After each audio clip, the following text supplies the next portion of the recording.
Now, folks, we've been talking about many people, and this has been a sort of an internet meme, that last week, the week of the Boston Marathon bombings, was just a horrible, horrible week.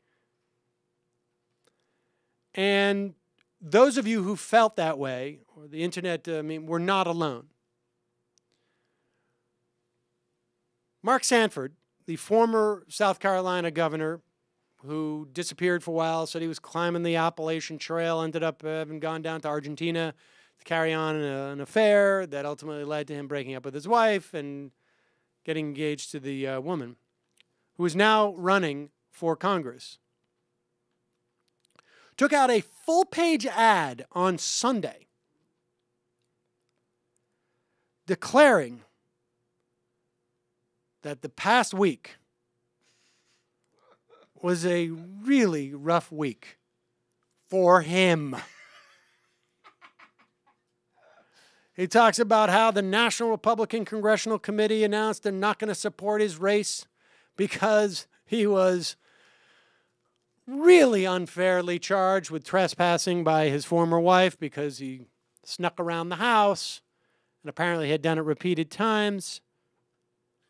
And he got chastised for bringing his 14-year-old son up onto the dais when he won his primary election. It was the first time, apparently, his son had ever met the woman that caused the divorce in their family and the acrimony and the horrible press and the humiliation for the family. It was just the first time he met him.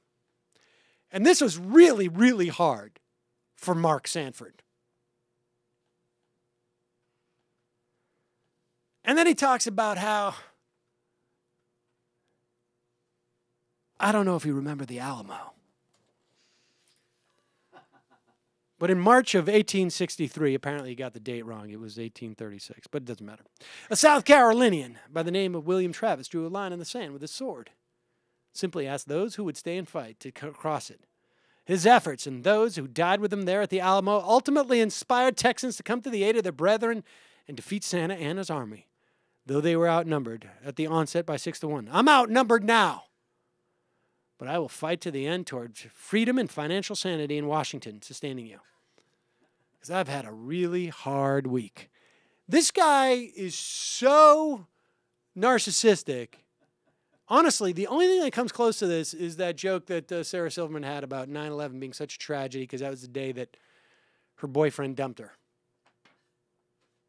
Here's a guy who's supposed to be sitting up there going like, I get chastised for putting that boy up there with a woman who is extremely hot from Argentina and going to be his new mommy.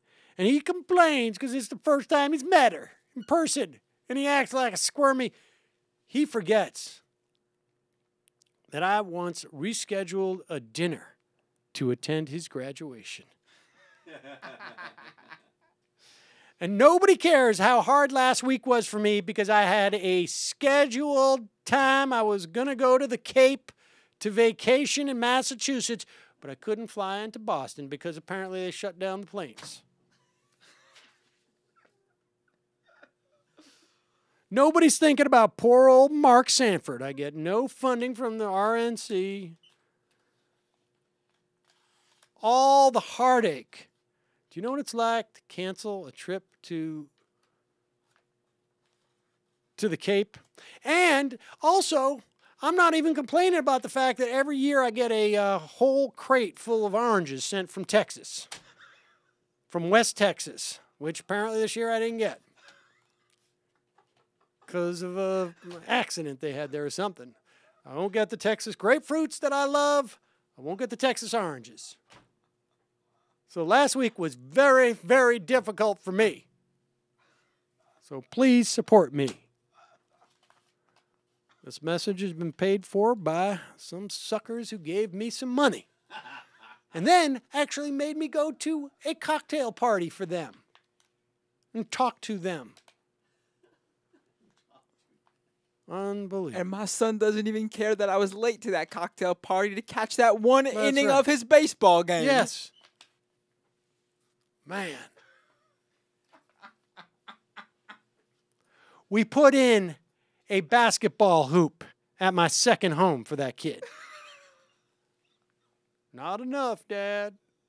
I don't want to meet your new fiance in front of thousands of people watching on TV for the first time ever when you are making me feel uncomfortable. Boo-hoo. Last week was hard for me, son. My dad never brought me up on stage anywhere. You're welcome. Would you rather I had lost? I wish my dad gave me 2 moms. That's right. Why isn't anybody happy for me? You got old mom and hot mom. And you're complaining. Damn.